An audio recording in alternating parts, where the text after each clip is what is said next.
Welcome to the TheDPost Sports Chat. I'm Drew Rubenstein here again with Todd Murray in the Pete Maravich Assembly Center in Baton Rouge, Louisiana, where the WVU women's basketball team season just ended in a second-round NCAA tournament defeat to LSU. And Todd, this one looked like the Mountaineers had it. With just minutes ago, WVU's held a 63-56 lead, seemed to be in control. LSU was dealing with some foul trouble, and then things just kind of fell apart from there for a team that pulled out so many close games throughout the season. What went wrong here in the closing minutes? As Mike Carey pointed out afterward, they took some bad shots on their end. They went down to the other end, let LSU get a bunch of offensive rebounds for second chance points that really hurt.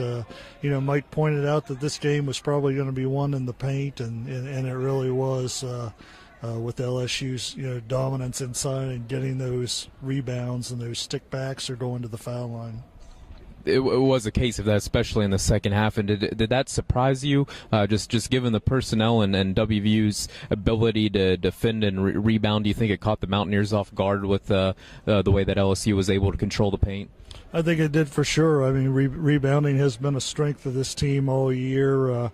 Asia Bussey's been very good. Fields, Crystal Leary coming off the bench has been great rebounding, and that's a facet of the game that has rarely let the team down, but it just didn't happen for WVU tonight. I think the word heartbreaking is probably used too much in the sports world, but if there's ever a game that word would be a just adjective, it's probably this one for West Virginia, when you just consider everything they had done to get themselves in a position to get into the Sweet 16 for the first time since 1992. We were just in the locker room there with the WVU players, and as you would imagine, just a heartbreaking scene. And what was kind of your takeaway just from spending some time with some WVU seniors and players in there? Yeah, it really hurts right now that their careers are over. They really believed they were going to win this game. They've put so much into this game, and really they've been working toward this game, since the end of last season, and to have it come to an end in the fashion that they did, it's going to take a while, for some of that pain to subside. When and I know this seems abrupt, but if we're looking ahead for the future of the program and what these seniors, the five seniors with Jess Harley and Asia Bussey and Taylor Palmer, Crystal Caldwell and Brooke Hampton, it seems like they certainly have left their legacy on this program. And what are you going to remember? What should fans remember about their time in Morgantown and where the program was when they came in versus where they've left it?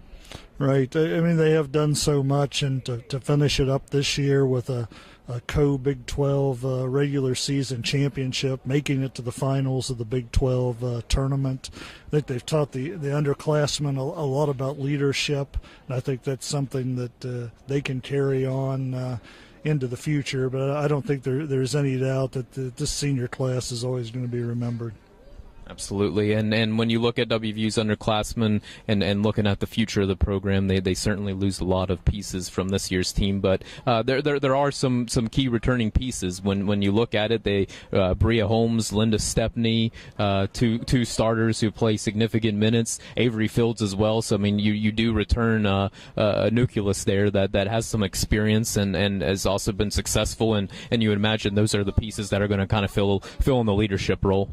The talent cupboard is certainly not bare, and Mike Carey is bringing in a couple of junior college players and some freshmen that can help. And I know Tiana Muldrow, who redshirted this year, they're very high on her. So I don't think people should write off next year's team at all. And knowing Mike Carey, I'm sure he'll somehow find a way to get at least 20 wins out of this team.